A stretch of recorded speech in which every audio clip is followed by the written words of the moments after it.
They called him a rebel, a party animal, and a lost cause. Yet when he stepped onto the pitch, Raja Nangolan was a force of nature. Rejected by youth academies, haunted by personal tragedy, and written off by critics, his life was an absolute rollercoaster. But against all odds, he became the heart and soul of every team he played for. So, how did he do it? And just how much controversy did he face along the way? To understand the man behind the story, we have to go back to the beginning. Raja Nangolan was born in Antwerp to a Belgian mother and Indonesian father. His early life was anything but easy. His father abandoned the family when he was a child, leaving his mother to raise him and his siblings alone. Growing up in Kiel, a tough neighbourhood in Antwerp, exposed him to early hardship, forging the resilience that would define his career. Football wasn't just a game for Nangolan, it was survival. The streets shaped his never surrender mentality and his defiant attitude. "I have fought for everything I have obtained," he once said, a testament to his humble beginnings. Despite his talent, Belgian youth academies hesitated to take him in.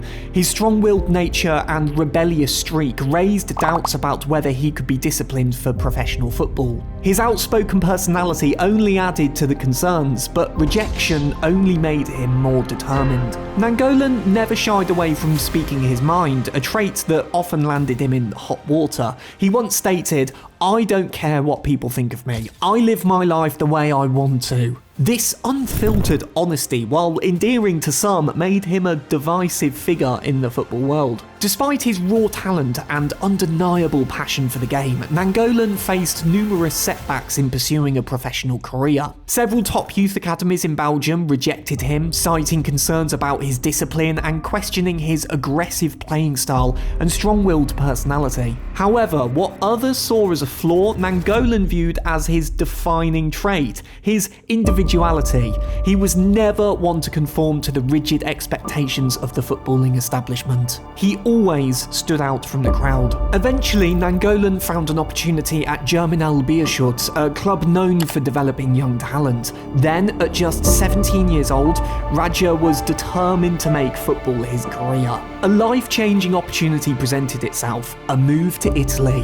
He made the bold decision to move. He left behind his family in Belgium to join Piacenza in Italy's Serie B.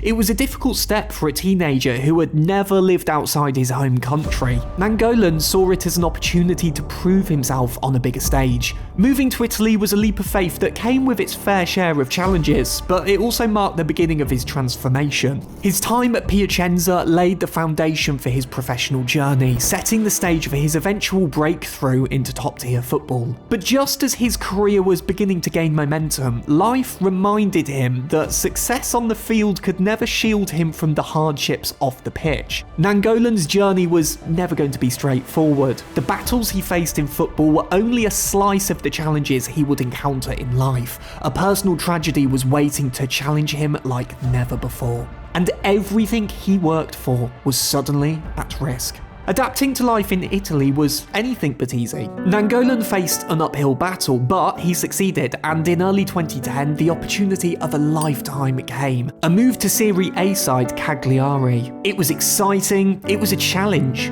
but tragedy struck. In 2010, after a battle with cancer, his mother, Lizzie Bogarts, died. This was a devastating blow for Raja. His mom had given her life for him and his brothers and sisters. But he could not let his start at Cagliari be derailed. Instead of letting the tragedy derail his career, Nangolan used it as motivation to work even harder. Determined to honour his mother's sacrifices, he pushed himself to succeed in football, turning his grief into a driving force. By the end of his first season, his flair, passion and raw talent was beginning to shine. For his mother, who was his rock growing up, he tattooed angel wings on his back in her memory, dedicating his career to her. Nangolan's arrival at Cagliari in 2010 was a turning point in his career. Moving from the second tier of Italian football to Serie A was a significant step, and many questioned whether he could handle the pressure and demands of the top division. The speed, physicality, and tactical complexity of Serie A were unlike anything he had faced before, and critics were quick to cast doubt on his ability to adapt. But if there was one thing Nangolan thrived on, it was proving people wrong. At Cagliari, he found an environment that embraced his relentless energy and fighting spirit. The club, located on the island of Sardinia, may not have had the prestige of Italy's footballing giants, but it had a passionate fan base that valued hard work and dedication, qualities that perfectly aligned with Nangolan's ethos. It didn't take long for him to win over the supporters. His toughness, tireless running, and willingness to throw himself into every challenge earned him the nickname Il Ninja. By this point, Nangolan had made it. He had carved out a place for himself in Serie A, silencing the doubters. But with prominence came scrutiny, and some of his more rebellious traits became impossible to ignore. His open admission to being a smoker raised eyebrows, an unusual habit for a professional athlete. This drew criticism from fans and media alike. Yet, true to form, Nangolan refused to apologise. "I'm not ashamed because I smoke," he stated defiantly. "I do it and I'm not hiding it. I know I should set an example, but I'm a footballer, not a monk."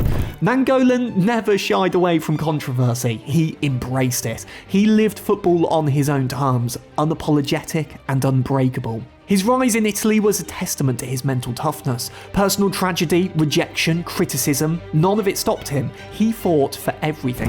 Cagliari was the perfect proving ground, a club that valued grit and heart, just like him. From the moment he arrived in 2010, he was a force in midfield, breaking up attacks, surging forward, winning battles. His raw energy combined with technical skill made him indispensable. He quickly became a regular, helping Cagliari avoid relegation in his first season. By his second, he wasn't just a promising talent, he was the team's backbone. His first Serie A goal, a long-range rocket against Bologna in 2011, was a statement. The fans took notice, so did bigger clubs. Over 4 seasons, Nangolan made 131 appearances, scored 7 goals, and became the engine of the team. His stats weren't flashy, but his influence was undeniable.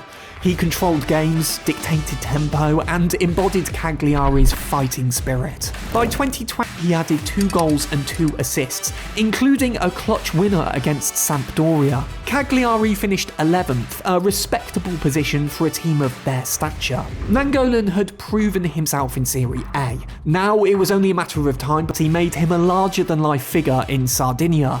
His connection with the fans went beyond football. They saw him as one of their own, someone who gave everything for the shirt and never backed down from a challenge. Whether it was his iconic mohawk, his tattoos, or his candid interviews, Nangolan embraced his individuality and wore it with pride. He became a cult hero at the club, embodying the fighting spirit that defined both him and Cagliari.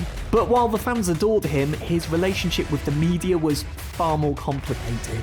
Nangolan often accused journalists of exaggerating his off-field behaviour, painting him as reckless rather than passionate. He resented the scrutiny, believing he was unfairly targeted compared to other players. "I'm judged more for what I do off the pitch than what I do on it," he once stated in frustration. No matter how well he performed, controversy always seemed to follow, but that only added to his legend. Nangolan's final season at Cagliari saw him continue to deliver standout performances. In the first half of the season, he played 17 matches, scored 2 goals and provided 1 assist. His powerful strike against Torino in October 2013 was a reminder of his attacking prowess, and it became clear that his time at Cagliari was nearing an end. In January 2014, AS Roma secured his services on an initial loan deal with an option to buy, marking the next chapter in his career.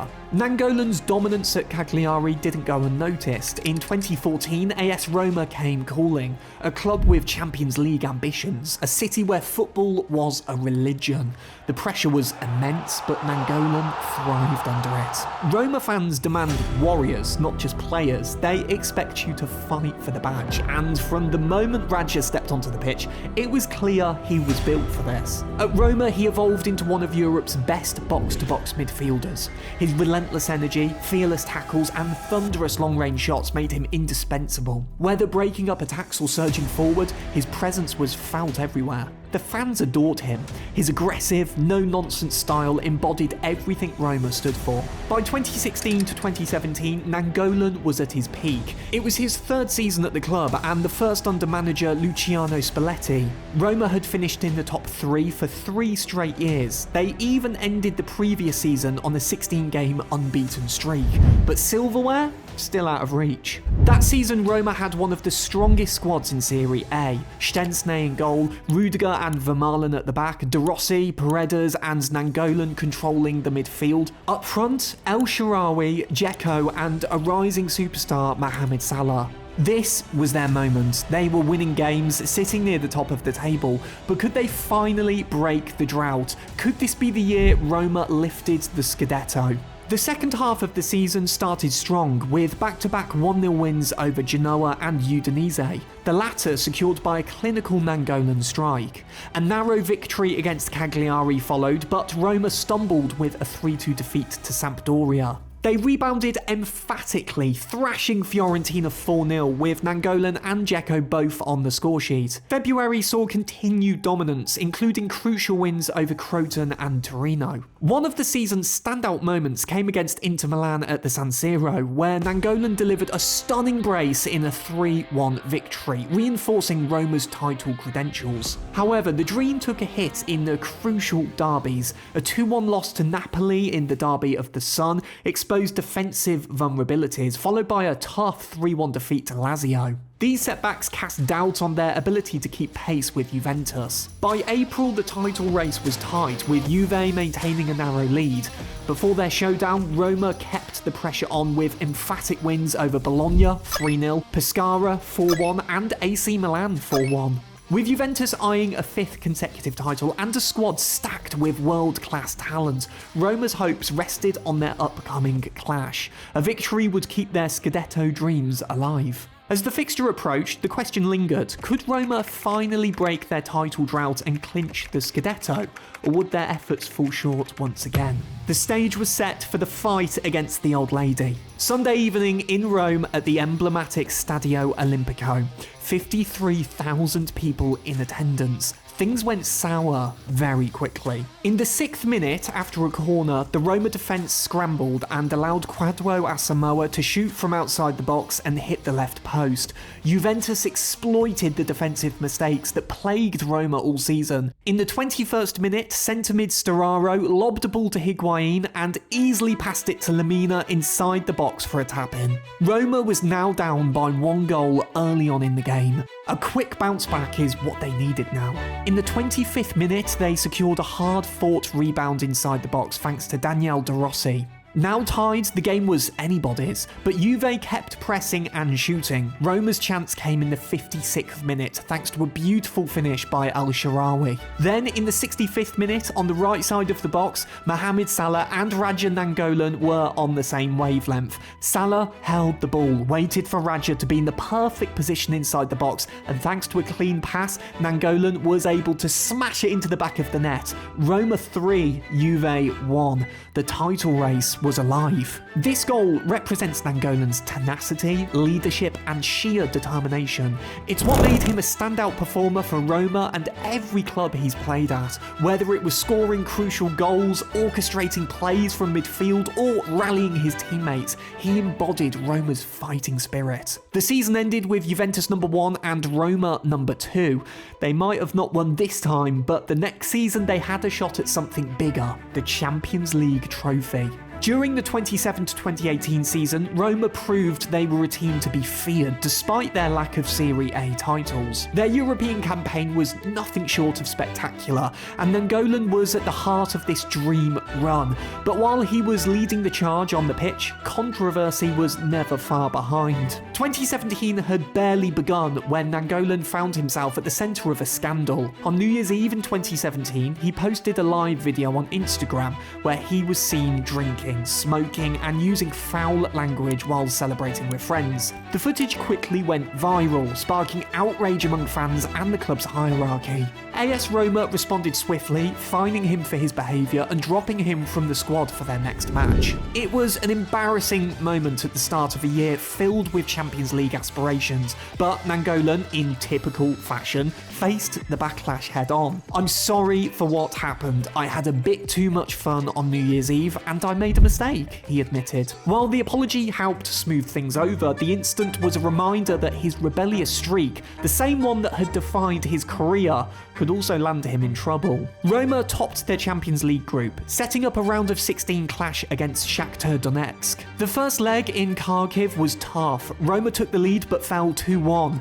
Back in Rome, the atmosphere was electric. The fans knew they needed something special. Quarterfinals brought an even greater challenge: Barcelona. A nightmare first leg at Camp Nou saw Roma overwhelmed, conceding own goals and falling 4-1.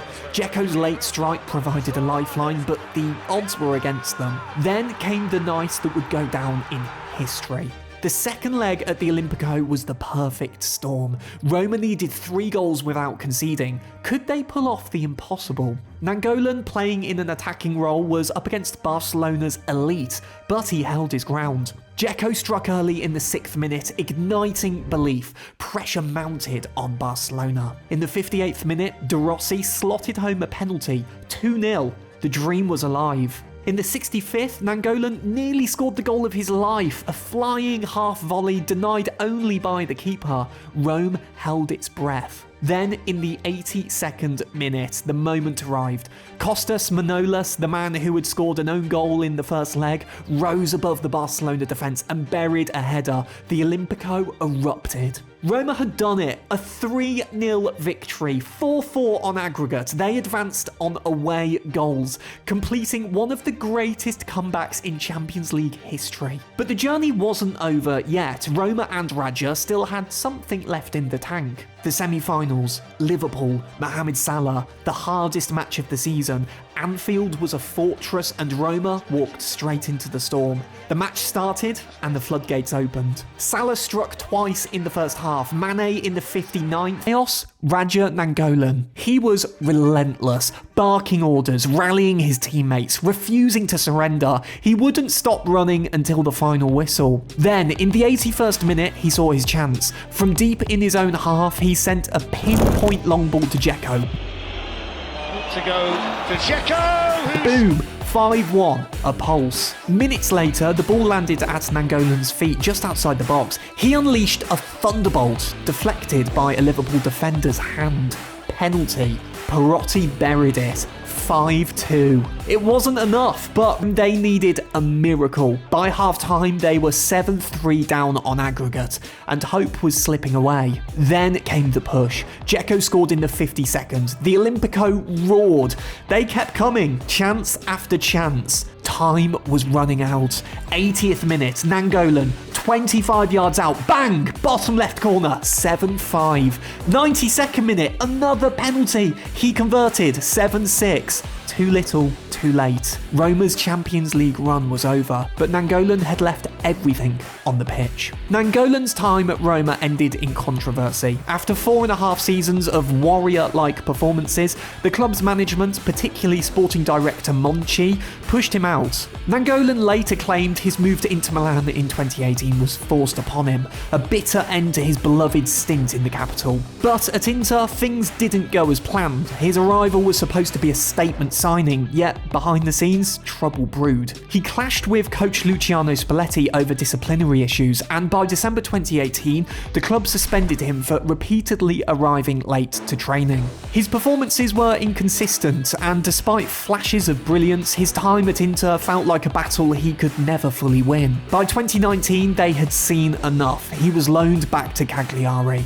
For Nainggolan, the return to Sardinia wasn't just about football. His wife was battling cancer and he wanted to be by her side. It was a move that earned him sympathy and respect. But even then, controversy followed. He openly criticised Inter Milan for their lack of support during his personal struggles, further straining his relationship with the club. His fallout with Inter wasn't his only battle. The 2018 World Cup should have been the pinnacle of his international career, but Belgian coach Roberto Martinez had other plans. Despite being one of the best midfielders in Serie A, Nainggolan was left out of the squad, with Martinez citing tactical reasons. Nainggolan didn't buy it. He doesn't like me, and that's fine, but don't tell me it's for tactical reasons, he fired back. The snub was the final straw. Feeling disrespected, he retired from international football on the spot.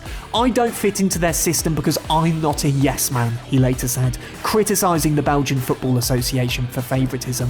Fans were outraged, believing Belgium had left behind one of their best players over personality rather than performance. But Nainggolan had never been one to conform. His entire career was built on defying expectations, playing by his own rules. That same defiance, however, often led to clashes with coaches, where Eusebio Di Francesco at Roma, Spalletti at Inter, and Martinez with Belgium each had their issues with him, whether due to his off-field lifestyle or his outspoken nature. Nainggolan's love for nightlife was no secret. He was unapologetic about his late-night partying, insisting it I don't ever slow up, no I don't take shit. I got no love for the fakeness. If you wanna play tough and wanna hate this, I'll always show up. I don't ever slow up, no I don't take shit. I got no love for the fakeness. If you wanna play tough and wanna hate this, I'll always show up and make a statement. I don't ever slow up, no I don't take shit. I got no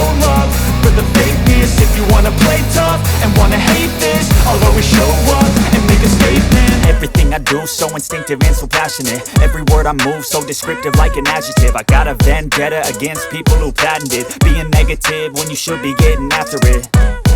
I got facts over tracks, this and that. Spitting slow, spitting fast, I could roast, I could gas. Think I'm okay at last, but I don't know if that can erase all the past. And the pettiness, a reflection of the emptiness. Hilarious, you think you're worth my time, you're delirious. Mysterious, because you hide behind a fake exterior. Inferior, you know I'll always be a bit superior. Get off of me, this ain't no humble brag. I want you to hear words, you can say them back. I want you to feel free from the chains at last, and to believe in what you got. video here.